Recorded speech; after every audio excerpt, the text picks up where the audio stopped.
වසර 5ක කාලය වසර 10 කාලයක් බවට දීර්ඝ කළා. ඔයගලන්ට මෙතන මේ ස්ක්‍රීන් එකේ පේනවාද?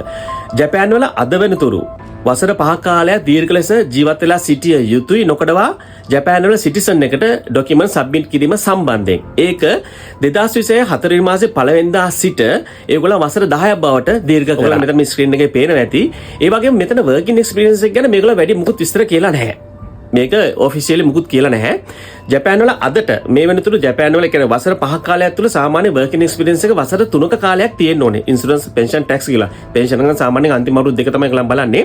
ඒක මින් පස්සේ වසර 5ක එක්ස්පීරියන්ස් එකක් බවට පත් වෙන. ඒ කියන්නේ වර්කින් එක්ස්පීරියන්ස් එක. හැබැයි මේක ඔෆිෂියලි මේගොල්ලන් තාම කියලා නැහැ. නමුත් මේගොල්ලන් ටැක්ස් ගෙවන්න ඕනේ අවුරුදු 5ක් කියලා තියෙනවා. මෙතන ඔයගලන්ට පේනවා මේ ටැක්ස් අවුරුදු 5ක් කියලා ගෙවන්නකොට වර්කින් එක්ස්පීරියන්ස් ගැන මුකුත් කියලා නැහැ. ඉතින් සාමාන්‍යයෙන් මෙහෙමයි. ගොඩක් දුරට මෙන්න මෙහෙම කතාවකුත් තියෙනවා. දැන් අපි දන්නවා වර්කින් එක්ස්පීරියන්ස් එක අවුරුදු 5ක් කියලා කියන්නේ ගොඩක් දුරට දැන් ඉස්කෝලේ ළමයට අපි කො ජපාන් ඉස්කෝලේ අවුරුදු 2ක් ආවා.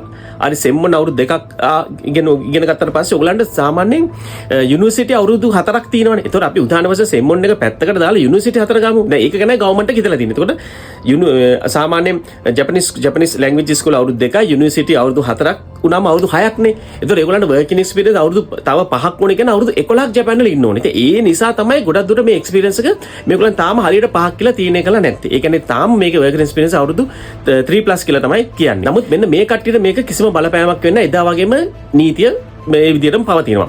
ජපනීස් කෙනෙක්ව මැරි කරලා තියෙන කෙනෙක්ට හෝ PR හෝල්ඩර් කෙනෙක්ට හෝ PR හෝල්ඩර් කෙනෙක් තමක මැරි කරලා ඉන්න කෙනෙක්ට සාමාන්‍ය ජපාන් තුල වසර අවුරුදු 3ක් කාලයක් ජීවත් වෙලා තිබ්බ ඔහු 71 විවාහ ඉවසගෙන වසර අවුරුදු 3ක් කාලයක ජීවත් වෙලා හිටිය තිබ්බොත් ඔයගලන්ට අනිවාර්යෙන් ජපාන් වල සිටිසන් එකට ඇප්ලයි කරන්න පුළුවන්.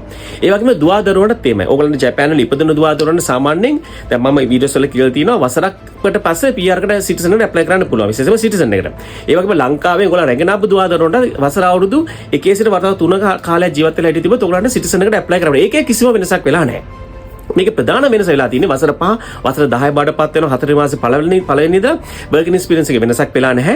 ඒ වගේම දැන් අනිත් එකම එක්සෑම් එක ගැන කතා කරමු. එක්සෑම් එක අපි දන්න මේ වෙනක එලිමෙන්ටරි ස්කූල් එකේ ඉඳලා සාමාන්‍ය 2 එක ග්‍රේඩ් 1 to ග්‍රේඩ් 2 වෙනකන් තමයි තියෙන්නේ 1 to 2. දැන් මේක සාමාන්‍යයෙන් දැන් මේගොල්ලෝ කියලා තියෙනවා මෙන්න ඔයගොල්ලන්ට මෙතන පේනවා ඇති මේක ග්‍රේඩ් 3 වෙනකන් මේගොල්ලෝ අප් කරලා තියෙනවා.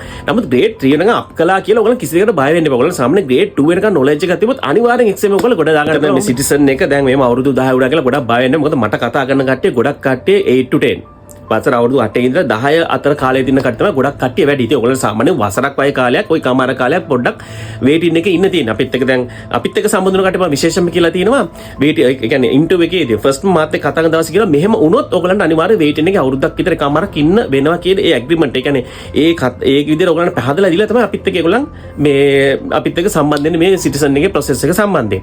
ඒ නිසා මම ඒගොල්ලන්ව දැනුවත් කරලා තියෙනවා මේ මින් පස්සේ සම්බන්ධ වෙනකට මෙහෙමයි. මම කියනවා ඔයගොල්ලන්ට තව දෙයක් කියලා දැන් අවුරුදු 10 වෙනකම් බලාගෙන ඉන්න එපා. හරිද? ඔයගලන්ට 9+ වෙනකොට ඔයගලා වැඩේ පටන් ගන්න. මොකද ඒ ඩොකියුමන්ට් එක හදලා ඔයගලන්ට ඒ කෙන්වල අනුව සමහර කෙන්වල අවුරුද්දකට වැඩි වෙන ඉන්ටර්වියු දාලා ඉන්න.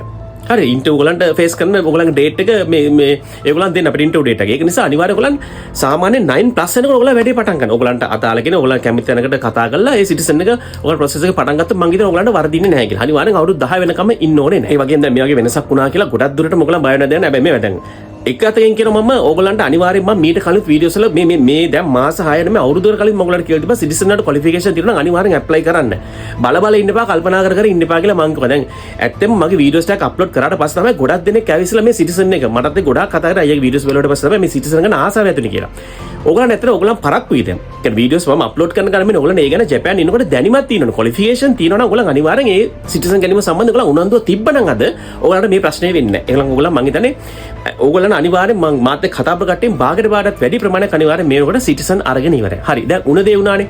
මතක තියාගන්න 4 මාසේ පළවෙනි 2020 4 මාසේ පළවෙනි ඉඳලා ජපාන් වසර අවුරුදු 10 කාලයක් සිටින්න ඕනේ. නමුත් ඕගලන් ප්‍රොසෙස් එකට 9+ ඉඳලා පටන් ගන්න. ඒ වගේම දැනට ඕගලන්ගේ ජපනීස් නොලෙජ් ගැන දැන් ඒවයි කාලයක් වල බලන් ඉන්න උණ කට්ටිය ඉන්නවනම් මම ජපනීස් නොලෙජ් එක තියෙනවා. ජපනීස් ඔයගොල්ලන්ට පාඩම් කරලා ඒ වගේ ඔයගොල්ලෝ ඉම්ප්‍රූව් කර ගන්න ඔයගොල්ලන්ගේ නොලෙජ්. ඒ වගේ මට ඔයගොල්ලන්ට තව දෙයක් කියන්න තියෙනවා. මේ අපි දන්නවා ජපාන් වල SSW1 ෆුඩ් සර්විස් කියලා කැටගරි එකක් තියෙනවා.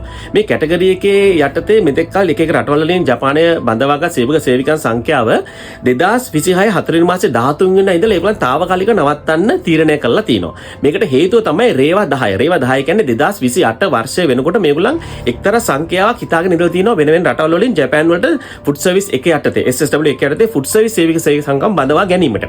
නමුත් මේ ලිමිට් එක දැන් ළඟා කරලානු තියෙන්නේ. ඒක නිසා දැනට වසර දෙකකට කලින් හරි කමන්නේ 2026 වසරේ දැනට මේගොල්ලන් 4 වෙනි මාසේ 13 වෙනිදා ඉඳලා තාවකාලිකව මේක නවත්තන්න තීරණය කළා.